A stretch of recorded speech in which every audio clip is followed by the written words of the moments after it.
God as my witness, with God as my witness, they're not gonna cheat me. I will never buy overpriced hair bows again.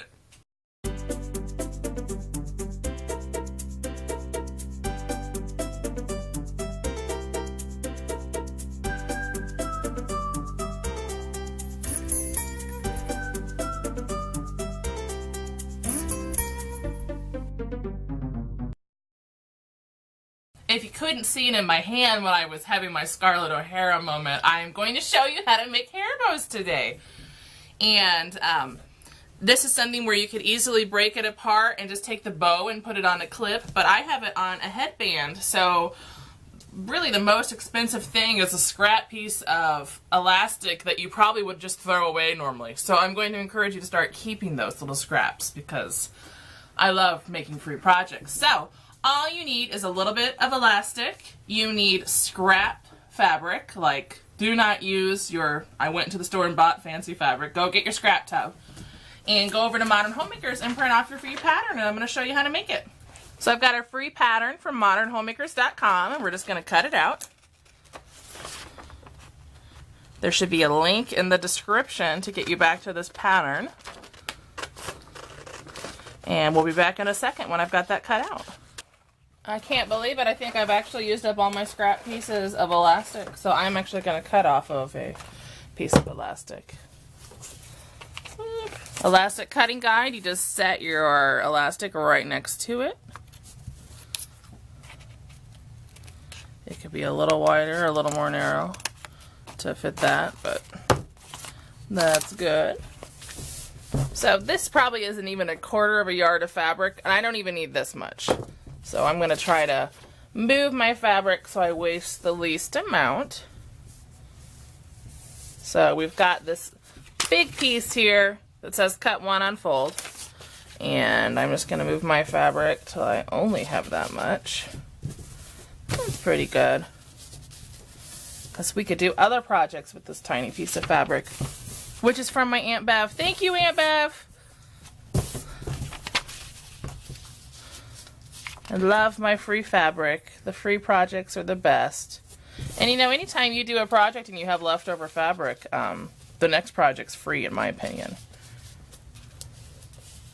Alright, we're going to put pins in here. Get right up to the fold with that. Now this headband can easily be made bigger for adults, just make it longer, or if you have a baby or something, just make it smaller. Now I've got grain line arrows here, but when you're working with scrap fabric, you may not be able to follow those. Don't stop yourself from doing something just because you can't follow the grain line. Chances are you probably won't even notice. That's what I want. So I'm going to cut this first. See, I'm not even going to cut things in a normal order because I'm trying to use the least amount of fabric possible.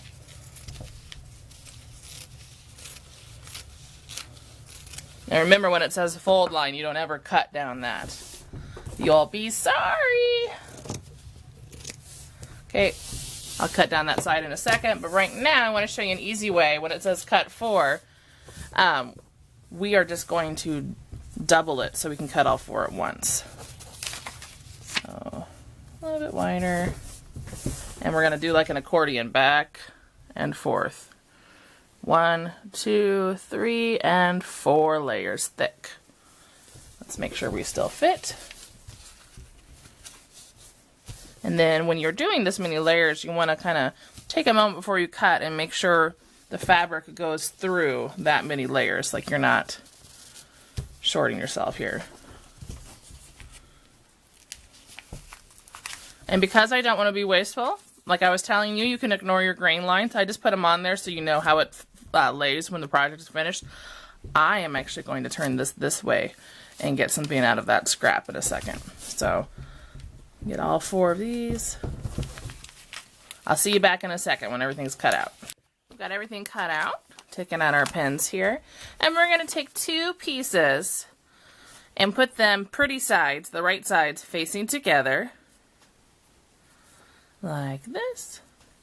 And I'm sure there are better ways to make a hair bow, but I guarantee you mine's pretty easy.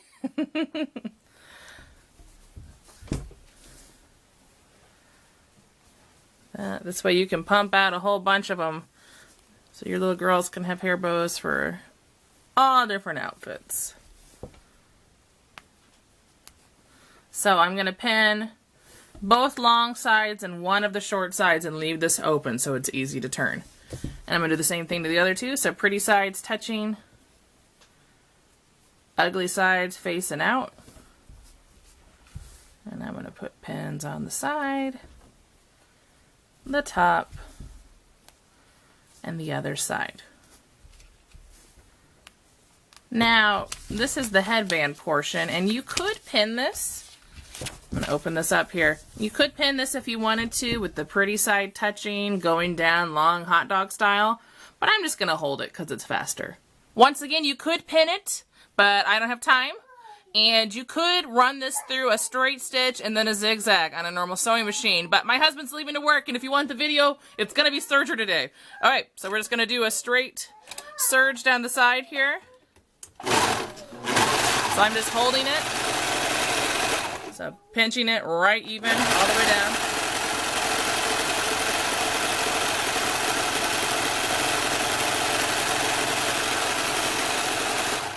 And then the same thing, you could do a straight stitch and then a zigzag on a sewing machine, but sergers are fast.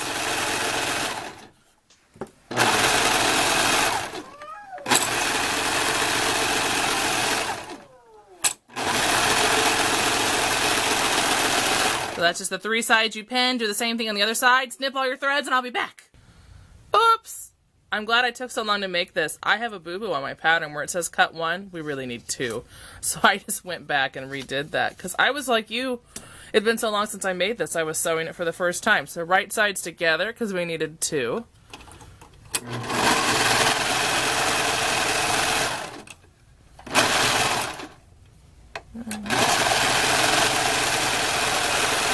And I did along both of the long sides of the short little piece. And then we're going to use my fun little tool here. It's called a fast turn. Any sort of seam turner will work. Gotta make sure I've got the right piece here. We need purple. Alright. And it's really cool because this is our seam, the long casing we made. And it allows you to do really quickly what you would take forever trying to turn inside out otherwise.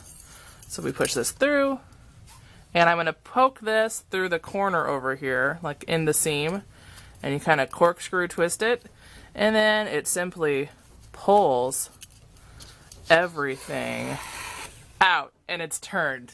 I mean, I was so happy to find this. I'll try to find something like it. I don't know if they sell these anymore, but I'll try to find something like it. If you follow the link in the descriptions back to my site, I'll put something at the bottom of that post. And then we've got to twist this back out. And we're going to do the same thing on the shorter casing. Obviously, this isn't as much of a challenge to turn, but we're going to go for it anyway. So you just slide it through.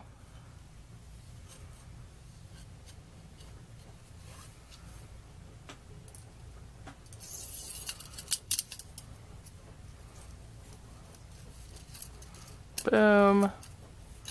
And then pull it through. So seconds, what would take you a long, frustrating chunk of time. Now we don't really need this for these pieces. We snipped all our threads and we are going to just turn it with our hands inside out. Now, what you might need is something to do like your corners here.